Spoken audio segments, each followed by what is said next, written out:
सर्वांना जय भीम. डॉक्टर बाबासाहेब आंबेडकरांचा क्या बात आहे वा. भारतीय संविधानाचा तथागत भगवान गौतम बुद्ध, बोधिसत्व, विश्वाला वंदन असणारे विश्वरत्न डॉक्टर बाबासाहेब आंबेडकर,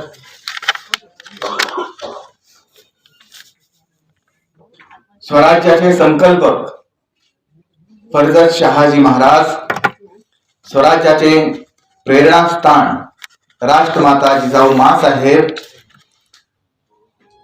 स्वराज्य संस्थापक छत्रपती शिवाजी महाराज, स्वराज्य रक्षक छत्रपती संभाजी महाराज, स्वराज्य तारक छत्रपती राजाराम महाराज, दाफावर थाप देऊन देशाच्या बाहेर छत्रपती शिवाजी महाराज आणि डॉक्टर बाबासाहेब आंबेडकरांचे विचार रशियामध्ये घेऊन जाणारे साहित्य रत्न अण्णाभाऊ साठे आजपासून 900 वर्षापूर्वी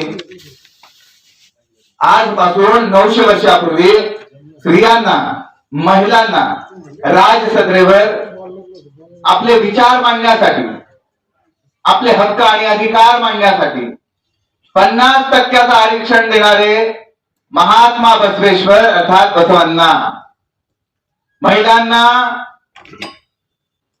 शिक्षणाची दारं खुली करून देणारे महात्मा ज्योतिराव फुले, माता सावित्रीबाई फुले, पुण्यश्लोक अहिल्याबाई होळकर,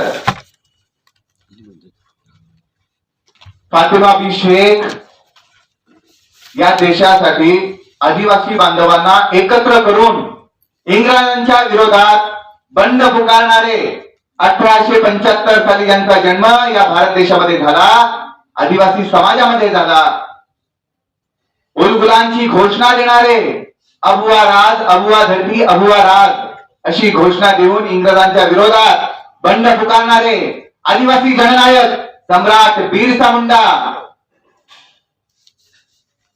जात ना पूछो साधु की पूछ लीजिए ज्ञान, मोल करो तलवार का पड़े रहने दो म्यान असे विचार मांडणारे संत कबीर, मन चंगा तो कटौती में भी गंगा असे समाजाचं प्रबोधन करणारे संत रविदास महाराज, संत एकनाथ, संत तुकाराम महाराज या देशासाठी, महाराष्ट्रासाठी, देशाच्या हितासाठी आपल्या प्राणाची बाजी लावणारे आणि हसता हसता फासावर जाणारे.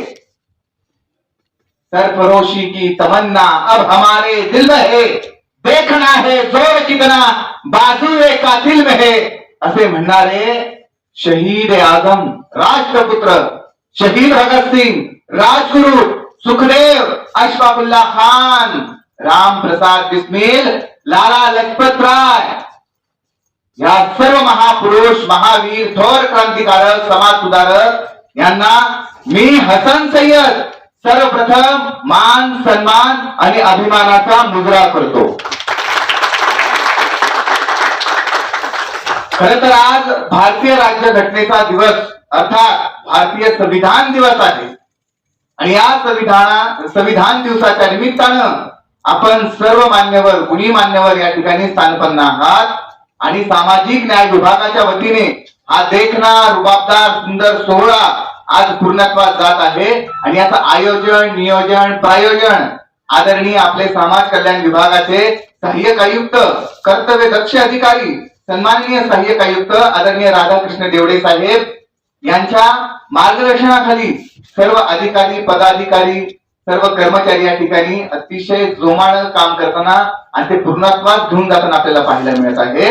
आणि त्या निमित्तानं आज माझ्या राजाचं नावानं उभारलेलं हे सभागृह आहे आणि या सभागृहामध्ये स्थानापन्न असलेले सन्माननीय पाटील सर आहेत, सन्माननीय शिंदे साहेब आहेत, त्याचबरोबर कोकाटे साहेब आहेत, सर्व गुणी मान्यवर आहेत. या सर्वांच्या उपस्थितीमध्ये आज आपण संविधान दिवस हा दिवस आपण साजरा करतोय. खरं तर माझ्या समोर बसलेले आपण सर्व जे विद्यार्थी आहेत, जे कर्मचारी आहेत, आपण आज संविधानाच्या निमित्तानं आपण हा व्याख्यानाचा कार्यक्रम आयोजित जो केलेला आहे, पण खऱ्या अर्थाने मी मनापासून तुम्हाला सांगतो, मी तुमच्या समोर या ठिकाणी व्याख्यान देण्यासाठी नाही आलो. बरं, मी तुमच्या समोर या ठिकाणी भाषण करण्यासाठी नाही आलो. मी आज तुमच्या समोर या ठिकाणी मनोगत व्यक्त करण्यासाठी नाही आलो, तर मी आज तुमच्या समोर या ठिकाणी संवाद साधण्यासाठी आलेलो. संवाद म्हणजे काय असतो? दोन व्यक्तीमध्ये होणारा भाषण, संवाद, भाष्य, याला संवाद असं म्हटलं जातं. आणि भाषण म्हणजे काय?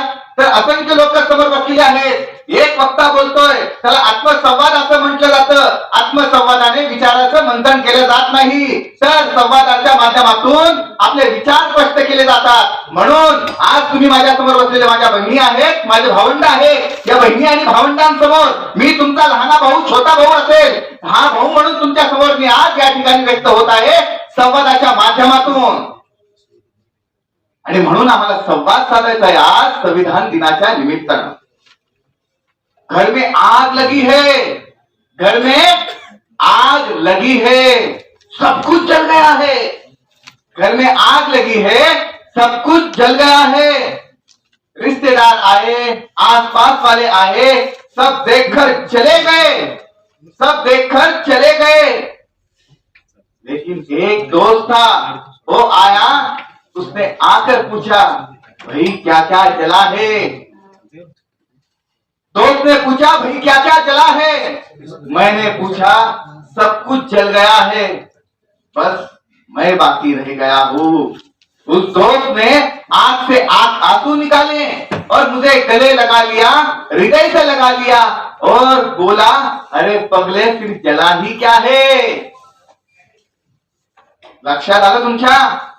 आपल्या देशामध्ये इंग्रजांची सत्ता होती. इंग्रजांनी देश धुदू धुतला.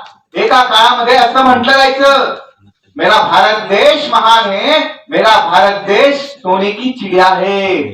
म्हटलं जायचं ना, माझा भारत देश सोने की चिड़िया है. मग ती सोन्याची चिडिया काय झाली? इंग्रजांनी सगळं लुटून कुठे घेऊन गेले? इंग्लंड. आणि त्यावेळेस बाबा साहब नाम का एक अवतार हमारे सामने आ गया. एक महापुरुष आमच्या समोर आलं आणि त्यांनी आम्हाला गळायला लावलं. त्याने विचारलं, काय काय गळालं, काय काय घेऊन गेले? आम्ही सांगितलं त्यांना, सगळंच काही घेऊन गेलं, फक्त आम्ही शिल्लक राहिलो. मग बाबासाहेबांनी आम्हाला आधार दिला, आम्हाला धीर दिला. मग सांगितलं, मग गेलं तरी काय, तुम्ही आहात ना, आपण सगळे एकत्र येऊया, संविधान निर्माण करूया, देशाचं लोकशाही राज्य निर्माण इथे या ठिकाणी करूया. ते डोळे, त्या डोळ्यातील अश्रू पुसण्याचं काम जर कुणी केले असेल तर डॉक्टर बाबासाहेब आंबेडकरांनी केले. आजही इतिहासाच्या पानापानावर ज्यावेळेस आम्ही डॉक्टर बाबासाहेब आंबेडकरांचं नाव आम्ही ज्यावेळेस पाहतो, वाचतो, ऐकतो, त्यावेळेस आमचं हृदयाला काहीतरी स्पर्श केल्यासारखं होतं. बरं, सोपं नाहीये हा ऐतिहासिक दिवस आपण जो अनुभवतोय. ऐतिहासिक दिवस अनुभवायला त्याला वाघाचं काळीज लागतं, कारण आपण वाघाचं संविधान वाचतोय ना. तुम्ही कधी संविधान वाचलंय? संविधानाची उद्दिष्टिका वाचली? तुम्ही म्हणाल हो वाचली. पण कशी वाचली तुम्ही? कशी वाचली? कधी त्याचा अर्थ जाणून घेतलाय? का नाही जाणून घेतला? घ्यायला पाहिजे ना. आम्ही म्हणतोय माझ्या बाबासाहेबांनी संविधान लिहिलंय, माझ्या डॉक्टर बाबासाहेब आंबेडकरांनी संविधान लिहिलंय, पण संविधान आम्ही कधी वाचलंय? संविधानाची पानं कधी आपण चाळून पाहिलीत? तर आपण या संविधानाची उद्दिष्टिका आपण जाणून घेऊया. काय लिहिलेलं आहे या संविधानाच्या उद्दिष्टिकामध्ये? आम्ही भारताचे लोक. आम्ही म्हणजे कोण? तुम्ही, मी, आपण सर्व. आम्ही भारताचे लोक, भारताचे सार्वभौम. जिथं तुम्हाला असं वाटत असेल, लक्ष द्या बरं, तुम्ही माझ्या बहिणी आहात, माझे भावंड आहात, आणि या गोष्टी तुम्हालाही समजल्या गेल्या पाहिजेत. ज्या ठिकाणी आपल्याला अनुभवायला मिळत नाही या संविधानाच्या उद्दिष्टामधले प्रत्येक शब्द, त्या ठिकाणी प्रश्नचिन्ह लावा, मनात लावा तुम्ही. असं होतंय का, असं घडतंय का? जर घडत नसेल तर का नाही घडत बाबा? आम्हाला प्रश्न पडली पाहिजे ना, आम्हाला प्रश्न पडली पाहिजे, प्रश्नाची उत्तर आम्हाला मिळाली पाहिजे. म्हणजे आम्ही भारताचे लोक, भारताचे एक सार्वभौम समाजवादी धर्मनिरपेक्ष, धर्मनिरपेक्ष प्रश्नचिन्ह तुम्हाला जिथं लावायचं तिथं लावा. लोकशाही गणराज्य घडवण्याचा व त्याच्या सर्व नागरिकात सामाजिक, आर्थिक व राजनैतिक न्याय, म्हणजे आम्ही या संविधानाच्या माध्यमातून लोकांना काय देणार आहोत? आपण काय देणार आहोत? आपल्याला सामाजिक, आर्थिक स्वातंत्र्य, राजनैतिक स्वातंत्र्य देणार आहोत. विचार करण्याची क्षमता, त्याचं स्वातंत्र्य, त्याची विचार मांडण्याची पद्धत, विचार मांडण्याचं आपण या संविधानाच्या माध्यमातून आपणच आपल्याला देणार आहोत. अभिव्यक्ती स्वातंत्र्य, आपण काय बोलावं, कसं बोलावं, कुठं बोलावं, त्या सगळ्यांना प्रत्येकाला स्वातंत्र्य कोणी दिलंय? संविधानाने दिलंय. आणि अभिव्यक्ती, विश्वास, श्रद्धा व उपासना याचे स्वातंत्र्य. उपासना म्हणजे मी कुठल्या धर्मामध्ये जन्माला आलो हे महत्वाचं नाही, कुठल्या जातीमध्ये जन्माला आलो हे महत्वाचं नाही. मी कुठल्या जातीमध्ये जन्माला आलो, कुठल्या धर्मामध्ये जन्माला आलो, पण येऊन मी कुठल्या धर्माचा प्रचार प्रसार करायचा, कुठल्या देवाला नतमस्तक व्हायचं, हे मला स्वातंत्र्य कोण देतंय? संविधान देतंय. आणि निश्चितपणे प्राप्त करून देण्याचा या सर्व गोष्टीची दर्जाची स्वातंत्र्य, उपासना व त्याचे स्वातंत्र्य, दर्जाची व संधीची समानता निश्चितपणे प्राप्त करून देण्याचा, आणि त्या सर्वांमध्ये व्यक्तीची प्रतिष्ठा व राष्ट्राची एकता, एकात्मता. लक्षात घ्या बरं, एक एक शब्द लक्षात घ्या. राष्ट्राची एकता, एकात्मता याचे आश्वासन देणारी बंधुता. पुढे दिसती तुम्हाला? ज्याला असं वाटत असेल तर ठीक आहे, जर नसेल दिसेल तिथं प्रश्नचिन्ह आहे. मी उगाच काही बडबड करून जाणार नाही. मी पोट टिळकीने बोलणार. का बोलणार आहे? आपण सर्वजण इथे बसलेलो आहोत. एक आपला समूह आहे, एक आपलं कुटुंब आहे, एक आपलं परिवार आहे. काय आहे? एक आपलं परिवार आहे. आणि या कुटुंबाचे प्रमुख डॉक्टर बाबासाहेब आंबेडकर, आणि आज ते आपल्यामध्ये हयात नाहीये, पण त्यांच्या विचारांची आदान प्रदान करण्यासाठी आपण या ठिकाणी आहोत बरं. आणि म्हणून मी तुमच्यातलाच एक माझं मनोगत आपल्या समोर व्यक्त करत आहे.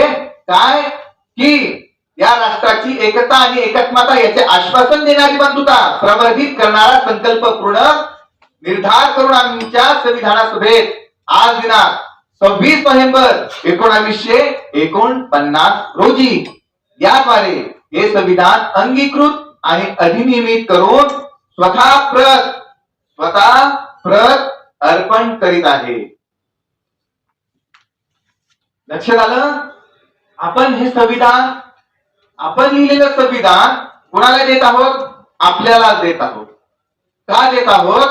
की ज्या गोष्टी संविधानामध्ये नमूद केलेल्या आहेत, ज्या गोष्टी उद्दिष्टेमध्ये नमूद केलेल्या आहेत, त्या गोष्टी भारत स्वातंत्र्यपूर्व नव्हत्या.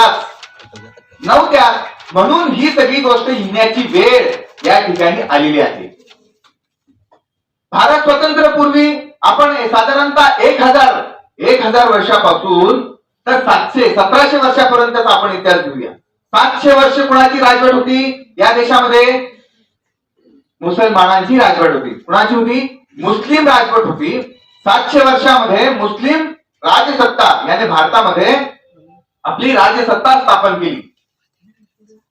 आणि राजसत्ता स्थापन करून त्यांनी त्यांची काय संविधान पद्धती, त्यांच्या जी कार्यप्रणाली असेल त्या पद्धतीने त्यांनी राज्य केलं, शासन केलं.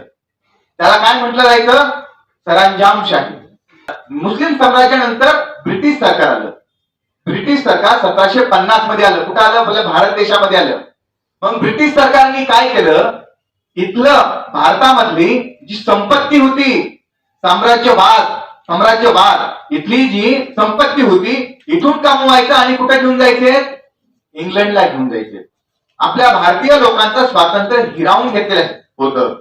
बोलण्याचा अधिकार नाही, पूजा अर्चा करण्याचा अधिकार नाही, विचार मांडण्याचा अधिकार नाही. सगळ्या गोष्टीपासून आपल्याला वंचित ठेवलं जायचं. आणि असं म्हटलं जातं, इतिहासामध्ये नोंद आहे, सगळ्यात जास्त जर शोषण जर कोणाच्या राजवटीत जर झालेलं असेल तर ते कोणाच्या राजवटीत झाले? ब्रिटिश सरकारच्या. त्याच्यानंतर 1858 मध्ये स्वातंत्र्याचा महायुद्ध झालं होतं. उठाव झालेला होता. ईस्ट इंडिया कंपनी त्यावेळेस आपल्या भारत देशामध्ये होती आणि भारत देशामध्ये ईस्ट इंडिया कंपनी होती. आणि त्यावेळेस इंग्रजांना सोळोकीपोळ करून ठेवणारे आपल्या भारत देशातले काही क्रांतिकारकही होते. इंग्रजांना वाटलं आता आपल्याला भारत सोडावा लागणार आहे. पण त्याच वेळेस व्हिक्टोरिया राणीचं आगमन झालेलं होतं. व्हिक्टोरिया राणीने त्यावेळेस विचार केला की इंग्रजांनी याच्या आधी जे राज्य केलं, लोकांना डिवाइड अँड रूल या माध्यमातून जाती धर्मामध्ये लढवून देशावर राज्य केलं. राणी व्हिक्टोरियानी ते पाहिलं, कॅप्चर केलं आणि विचार केला, आपण जर यांच्यासारखं केलं तर आपण या देशावर राज्य करू शकणार नाही. म्हणून या लोकांना जे लागतंय ते आपण देऊया त्यांना. त्यांना काय लागतं? बोलण्याचं स्वातंत्र्य लागतं, पूजा अर्चा करण्याचं स्वातंत्र्य लागतं, धार्मिक स्वातंत्र्य लागतं. आपल्याला काय लागतं? राजकीय आणि आर्थिक या दोन गोष्टी आपल्यासाठी महत्वाच्या आहेत. म्हणून राणी व्हिक्टोरियानी या दोन गोष्टीकडे त्यांच्या जे ध्येय होते, त्यांचं जे संविधान होतं, त्यांचं राणी व्हिक्टोरियाचं, त्या फक्त दोन गोष्टी होत्या, आर्थिक आणि राजकीय. याकडे त्यांनी लक्ष दिलं आणि आपल्याला जे लागतं ते दिलं. आपण खुश झालो, आपल्याला स्वातंत्र्य मिळत आहे, आपल्याला धार्मिक स्वातंत्र्य आहे. आणि असं करता करता प्रचंड शोषण या देशाचं झालं. किती वर्ष राज्य केलं इंग्रजांनी? 200 वर्ष. 1750 तर 1948 49 पर्यंत आपण बघूया. मग हे सगळं होत असताना 1948 साली डॉक्टर बाबासाहेब आंबेडकरांनी एक मसुदा तयार केला. संविधानाचा मसुदा तयार केला. त्या लोकांना सांगण्यासाठी जाहीर केलं 4 नोव्हेंबर 1948 साली. बरं, 4 नोव्हेंबर 1948 साली लोकांना समजावं, लोकांना कळावं संविधान काय आहे. आणि त्यावेळेस सुद्धा लोक वेळीच होती. लोक सुद्धा त्यांना बोलायला हिंमत नव्हती, कारण त्यांना स्वातंत्र्य काय आहे हेच माहिती नव्हतं. ऍक्च्युअल काय लोकशाही म्हणतात कशाला हेच माहिती नव्हतं. पण बाबासाहेब आंबेडकरांनी सांगितलंय या देशाची सक्षम उन्नती, सगळ्यांची प्रगती होईल, आपण असं संविधान निर्माण करणार आहोत, त्याची तयारी आपण करत आहोत. आणि यासाठी आम्ही तुमच्यासाठी, भारतीय लोकांसाठी जे संविधान आहे त्याचा मसुदा तयार करून तुम्हाला वाचण्यासाठी आम्ही 4 नोव्हेंबरला आम्ही प्रसारित करत आहोत. याच्यातून तुम्हाला काय काय त्रुटी असेल, याच्यातून तुम्हाला काय काय सुचवायचं, कुठं करेक्शन करायचं, ते तुम्ही आम्हाला येऊन सांगा, आपण त्यामध्ये करेक्शन करूयात. अनेक लोकांनी त्यामध्ये चुका दाखवल्या. त्या गोष्टीवरही बाबासाहेब आंबेडकरांनी काय केलं? दुरुस्ती केली, विचार मांडले, समजून सांगितलं. 4 नोव्हेंबर ते 30 नोव्हेंबर अशा एकूण 16 बैठका 1948 साली झालेल्या होत्या. अनेक लोक यायचे, प्रत्येकांचं प्रश्नाचं निराकरण बाबासाहेब आंबेडकर करायचे. राजेंद्र प्रसाद यांनी सांगितलं, अरे बाबासाहेब आंबेडकरांना तुम्ही संविधान हे सांगून देणार आहेत की नाही, म्हणजे त्यांना त्यांचे विचार मांडून देणार आहात की नाही. तुम्ही असेच प्रत्येक वेळेस जर करेक्शन करत असाल, कारण त्यावेळेस परिस्थिती अशी होती, भाषाचं आम्हाला स्वातंत्र्य, भाषा कोणती असावी, धार्मिक त्या गोष्टी ज्या आहेत त्या गोष्टीवर आपल्याला किती स्वातंत्र्य असेल, या सगळ्या गोष्टीवर लोकांनी प्रश्न उपस्थित केलेला होता. पण डॉक्टर बाबासाहेब आंबेडकरांचं एक म्हणणं, एक मत असं होतं, लोकांना सांगत होते, तुमच्या मनामध्ये जे जे काही प्रश्न असतील ते प्रश्न तुम्ही घेऊन या. जोपर्यंत तुमच्या प्रश्नांचं निराकरण होत नाही तोपर्यंत आपण संविधान अर्पण करणार नाहीये. आणि बघता बघता संविधान त्यावेळेस तयार झालं आणि अनेक लोक त्या संविधान समिती जी होती, चांगले जाणकार होते, तेही बॅरिस्टर होते. त्यावेळेसची समितीमधले जे काही लोक होते ते इंग्लंडमध्ये शिकण्यास होती, काही ऑस्ट्रेलियामध्ये शिकायला होती, काही अमेरिकेमध्ये शिकायला होती. तिथलं संविधान त्यांनी समजून घेतलेलं होतं आणि ते समजून घेतल्यामुळे त्या इथल्या लोकांना तेही सांगत होते की आम्ही जे संविधान इंग्लंडचं पाहिलंय, ऑस्ट्रेलियाचं पाहिलंय, अमेरिकेचं पाहिलं, त्याची तुलना आम्ही करत नाहीये, पण त्याच्यापेक्षा कैक पटीने चांगलं आपल्या लोकांना सरळ स्पष्ट चांगल्या भाषेमध्ये समजेल असं संविधान आपण तयार करणार आहोत. आणि अशा पद्धतीने आपलं संविधान तयार झालं आणि आज आपण या संविधानाच्या जोरावर आपण वेगवेगळ्या क्षेत्रामध्ये प्रगती करत आहोत. डॉक्टर बाबासाहेब आंबेडकरांचं स्वप्न काय होतं माहितीये तरुण युवकांसाठी, की डॉक्टर बाबासाहेब आंबेडकरांचं स्वप्न होतं या देशातला तरुण युवक हा बेरोजगार नसला पाहिजे. शिक्षणाच्या जोरावर त्यांनी उन्नती प्रगती केली पाहिजे, जेणेकरून आपला देश, या देशाला हा अभिमान वाटला पाहिजे आणि इतर देशाने आपल्या देशाचा आदर्श समोर ठेवला पाहिजे. माझ्या बहिणींनो, माझ्या भावंडांनो, एक गोष्ट लक्षात घ्या, आम्ही डॉक्टर बाबासाहेब आंबेडकर वाचतो, पाहतो.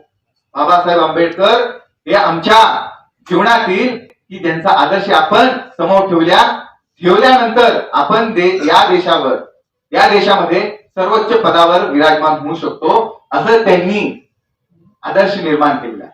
जात धर्म पंथ प्रांताच्या पलीकडे आपल्याला या देशाची उन्नती प्रगती कशी होईल याकडे आम्हाला लक्ष द्यायचं आहे. स्वामी विवेकानंदांचं एक खूप छान वाक्य आहे. ते वाक्य असं होतं, in your country tailor decide your personality, but in our country character decide our personality. म्हणजे तुमच्या देशामध्ये जो कपडे शिवणारा शिंपी आहे ना, तो तुमचं व्यक्तिमत्व ठरवत असतो आणि आमच्या देशामध्ये एकमेकाची संस्कृतीचा अभिमान आम्ही बाळगत असतो, एकमेकाच्या जातीचा आणि धर्माचा आम्ही ज्यावेळेस अभिमान बाळगत असतो, याच्यावरून आमचं व्यक्तिमत्व ठरत असतं. In your country tailor decide your personality, but in our country character decide our personality.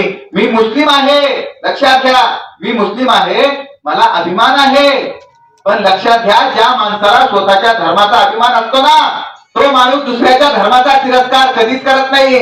जो माणूस दुसऱ्याच्या धर्माचा तिरस्कार करतो त्या माणसाला स्वतःच्या धर्माविषयी काहीच वाटत नाही. म्हणून आपण आपली जात धर्म हे मंदिर, मशीद आणि घराच्या चार भिंत आणि चौकटीच्या आतमध्ये आपण ठेवली पाहिजे. बाहेर गेल्यानंतर मी पहिल्यांदा भारतीय आहे आणि शेवटीही भारतीयच राहणार आहे, हा विचार मनात ठेवून आपण या देशामध्ये उन्नती प्रगती आपण स्वतः यशाच्या शिखरावर कसे पोहोचू त्यावर आपण चिंतन करणं गरजेचं आहे. माझ्या बहिणींनो, माझ्या भावांना, आपल्याला शिक्षणाशिवाय पर्याय नाहीच आहे. म्हणून तुम्ही शिक्षण घ्या. शिक्षण हे महत्वाचं आहे. कारण का, तर शिक्षण हे वाघिणीचं दूध आहे. ते जे कोणी पाषाण करेल ते गुरगुरल्याशिवाय राहणार नाही. म्हणून आम्हाला गुरगुरायचंय. कसं? दूध पिऊन नाही, बरं, शिक्षण घेऊन आम्हाला गुरगुरायचं आहे. म्हणून बाबासाहेब आंबेडकरांचं, शिवछत्रपतींचे विचार आत्मसात करून आपण या देशामध्ये कसे आपण प्रगती करू शकतो आणि तुमचाही हेवा या समाजाला वाटला पाहिजे, या देशाला वाटला पाहिजे, असे तुम्ही IAS IPS व्हा. नाहीतर काय, काही दिवसापूर्वी एक घटना झाली, श्रद्धा आहे ना माहिती, श्रद्धाचं का झालं असं, मी हा मुद्दा थोडासा स्पर्श करून मी पूर्णविराम देणार आहे. श्रद्धा कशी होती? आई वडिलांपासून लांब राहत होती. आणि आई वडील या दोघांमध्ये वैचारिक कुरघुड्या होत्या, म्हणून ते सुद्धा एकत्र राहत नव्हते. आपल्या घरात जर करता पुरुष, आपले वडील हे आपल्यासाठी काय करतात ही सगळ्यात महत्वाची बाब आहे. बरं, आज ते शेतामध्ये राहतात, शेतामध्ये काम करतात, तुमच्यासाठी काबड कष्ट करतात, ही सगळ्यात महत्वाची बाब आहे. आणि तुम्ही जर त्यांची जाणीव ठेवली तर नक्कीच श्रद्धा, निर्भयासारखे प्रकरण घडणार नाहीत. कारण आपल्या बापाचं काळीज काय असतं माहितीये? आपल्या बापाचं काळीज ही आपली मुलगी असते. आपल्या बापाची काळीज ही आपली मुलगी असते. ज्या वेळेस एखादी मुलगी घराच्या बाहेर पडत असते, घराच्या बाहेर पडल्यानंतर तिचा पाय वाकडा पडू नये याची काळजी त्या पोरीने घ्यायची असते. कारण एखाद्या पोरीचा पाय जर चुकला, तो बाप सगळ्यांसाठी या आभाळाची डोळे घालून तो नजरला नजर मिळू शकतो, पण पुरीचा पाय जर चुकीचा पडला ना, ते कुणाशीही डोळ्यात डोळे घालून बोलू शकत नाही. म्हणून लक्षात घ्या माझ्या बहिणींनो, आपल्या बापाची, आपल्या आईची जी मान आहे ती शर्मणी खाली झुकून द्यायची नाही, ही तुमची जबाबदारी आहे. म्हणून श्रद्धाला तिच्या आई वडिलांनी सांगितलं होतं, तू जे करती हे चुकीचं आहे, ते करू नकोस, तुझा भवितव्य त्यात नाहीये. पण ऐकलं नाही, कारण आई वडिलांचा दृष्टिकोन हा स्पष्ट असतो. ते जे सांगतात त्यांनी हे पाहिलेलं असतं. म्हणून आई बापाचं नेहमी ऐका. आणि आई बापाचं न ऐकणाऱ्या बहिणी आहेत आज समाजामध्ये पहा त्यांची काय परिस्थिती झालेली आहे. मी माझ्या काळजावर दगड ठेवून आपल्याशी मी विनंती करतो, एक गोष्ट सांगणं म्हणजे सोपं नाही बरं, हे खूप कठीण आहे. आणि म्हणून आजही आपण समाजामध्ये राहत असताना आपण असं म्हटलं जातं की स्त्री पुरुष समानता आहे. मला सांगा, तर एक 2 मिनिटं घेऊ, मला सांगा स्त्री पुरुष समानता आहे असं आपण म्हणतो, पण आहे का हो? खरं सांगा, मनापासून सांगा बरं. याचं कारण काय आहे? कारण का आम्ही समाजामध्ये राहत असताना पुरुषांपेक्षा स्त्री ही श्रेष्ठच आहे. लहानपणी माझी आजी मला सांगायची की माझी आजी मला काय सांगायची लहानपणी, की शिवाजी राजा असा होता, बाबासाहेब आंबेडकर असे होते. आणि मी त्यावेळेस आजीच्या मांडीवर डोकं ठेवून मी झोपायचो, माझी आजी माझं डोकं दाबायची. कारण का माझे आई वडील लहानपणी, आता लहान मुलगा असतो तो वेड्यावानी करतो, बाप त्याला मारतात, म्हणून तो रुसून कोणाकडे जाणार? आजीकडे जाणार. आजी मला जवळ घ्यायची, आजी माझं डोकं दाबायची आणि आजी मला गोष्ट सांगायची. काय सांगायची? एक राजा होता, एक राणी होती. असं नाही बरं, एक राजा होता, त्याचं नाव शिवाजी राजा होता. अशा गोष्टी सांगायची. आणि सांगता सांगता मी सहज म्हणायचो, आजी स्त्री पुरुष समानता असते का? माझी आजी म्हणते, अरे वेड्या, स्त्री पुरुष समानता नसते. मी म्हटलं असतं कसं? तिने हो, स्त्री पुरुष समानता नसते, उलट पुरुषांपेक्षा स्त्री ही मोठी असते, श्रेष्ठ असते. का असते माहितीये?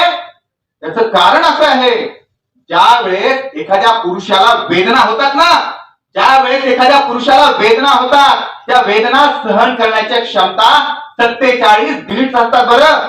आणि ज्या वेळेस एखादी स्त्री एखाद्या बाळाला जन्म देते ना, त्याची क्षमता 47 नसतात, 57 मिनिट असतात. म्हणजे पुरुषांपेक्षा कोण श्रेष्ठ आहे? स्त्री श्रेष्ठ आहे. ज्या वेळेस आईच्या गर्भामध्ये बाळ असतं, ज्या वेळेस आईच्या गर्भामध्ये बाळ असतं, त्या बाळाचं हृदय त्यावेळेस बंद असतं 7व्या महिन्यापर्यंत. निसर्गाने ऑटोमॅटिक त्या बाळाचं हृदय चालू केलेलं असतं. पण निसर्गामध्ये सुद्धा धमक नसते चालू करण्याची. ती धमक कोणाला आहे माहितीये का?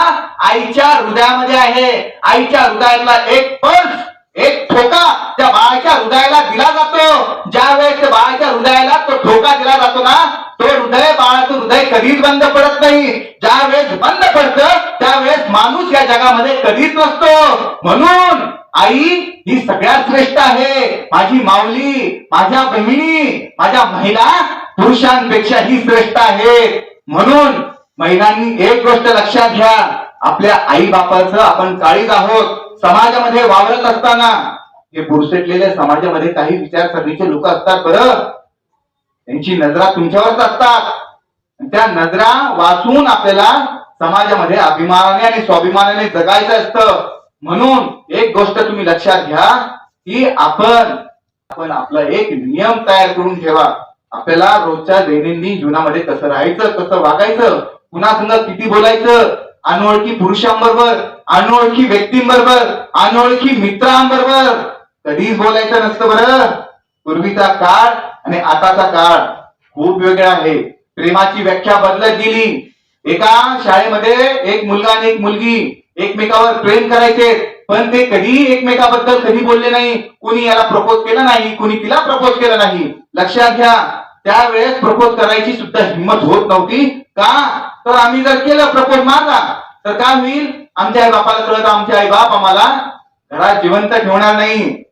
कोणाला? त्या मुलाला असेल किंवा त्या मुलीला असेल. परंतु या सगळ्या आई बापाचा विचार करत असताना त्यावेळेस ते मुलांनी ते पावलं उचलली, म्हणून तो काळ चांगला होता. आणि आता काय आहे, एखादा जर नाही म्हटली तर आपण काय केलं जातो? श्रद्धा यासारखे प्रकरण समोर येतात. मित्रांनो, बहिणींनो, एक गोष्ट लक्षात घ्या, प्रेम हे संवेदना वेदना समजून घेण्याचं नाव आहे. क्षणिक क्षणिक प्रेम नसतं बरं. क्षणिक जे असतं ते वासना असतात. लक्षात घ्या, क्षणिक जे असतं ते वासना असतं आणि संवेदना वेदना ज्याला कळतात तोच व्यक्ती प्रेम करू शकतो. प्रेमाची व्याख्या दुसरी नाहीच. म्हणून आपण आधी शिका, मोठे व्हा. शिकून मोठे झाल्यानंतर आपल्याकडे सगळं वेळ आपल्याकडे आहे. आपल्याला काय करायचं आणि विचाराने परफेक्ट प्रगल्भ व्हा. आपण आपले विचार आपले जे निर्णय आहेत आपण स्वतः घ्यायला पाहिजे. विशेषतः मुलींनी. आपल्याला एखाद्या मुलावर आपण प्रेम केलं, लग्न केलं, तो आपल्याला सांभाळू शकतो का याची ही जाणत असू द्या. तुम्ही जर तहसीलदार जर होणार असाल तर तुमचा जोडीदार हा कलेक्टरच असला पाहिजे. कॉम्प्रोमाइज नाही करायची. तर त्यासाठी ही जिद्द तुम्ही तुमच्या मनात बाळगा. अनेक गोष्टी आहेत. फक्त जाता जाता एक बापाची एक भावना तुमच्या समोर मांडतो आणि मी माझ्या वाणीला पूर्ण वेळ देतो.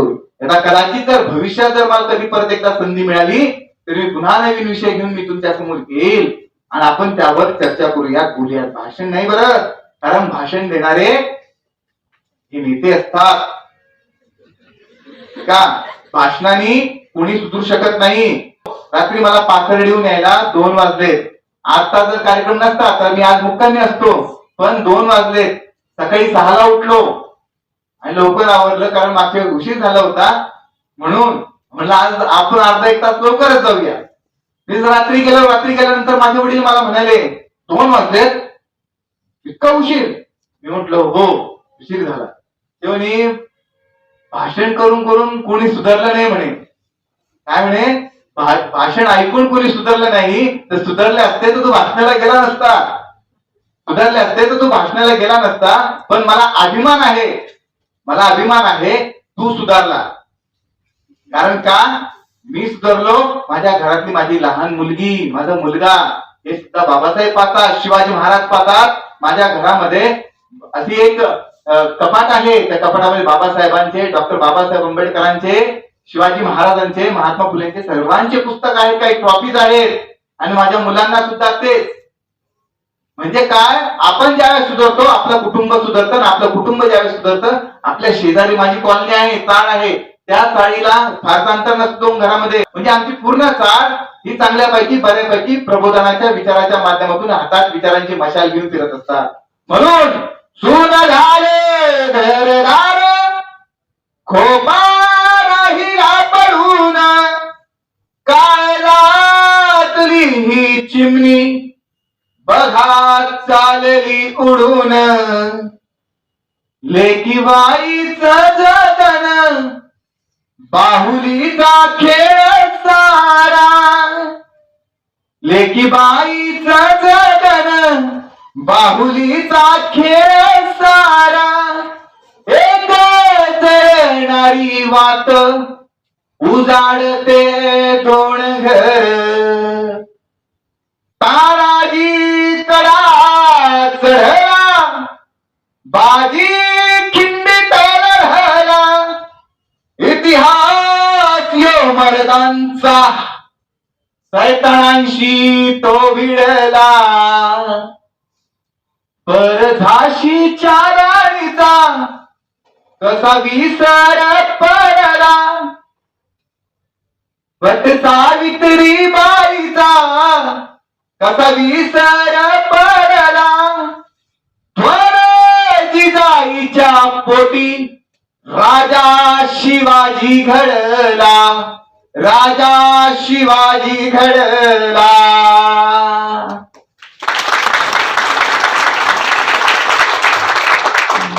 धन्यवाद. आजच्या या सुंदर अशा कार्यक्रमाच्या निमित्तानं आपण सर्व माझ्या बहिणींनी, भावंडांनी, माझ्या सर्व समाज कल्याण अधिकारी, पदाधिकारी आणि कर्मचाऱ्यांनी मला ऐकून घेतलं. मला या ठिकाणी आदरणीय देवडे साहेबांनी संधी दिली. सर, मी आपले खूप खूप मनापासून मनपूर्वक आभार व्यक्त करतो. आपल्यासारखं कर्तव्यदक्ष अधिकारी ज्या ज्या जिल्ह्यामध्ये असेल त्या त्या जिल्ह्यामध्ये माझ्यासारखे नव प्रबोधन करणारे जे कलाकार आहेत त्यांना संधी उपलब्ध करून ते समाजाचं नक्कीच प्रबोधन करणार आपल्या माध्यमातून. धन्यवाद. जय हिंद, जय महाराष्ट्र, जय शिवराय, जय भीम, जय संविधान.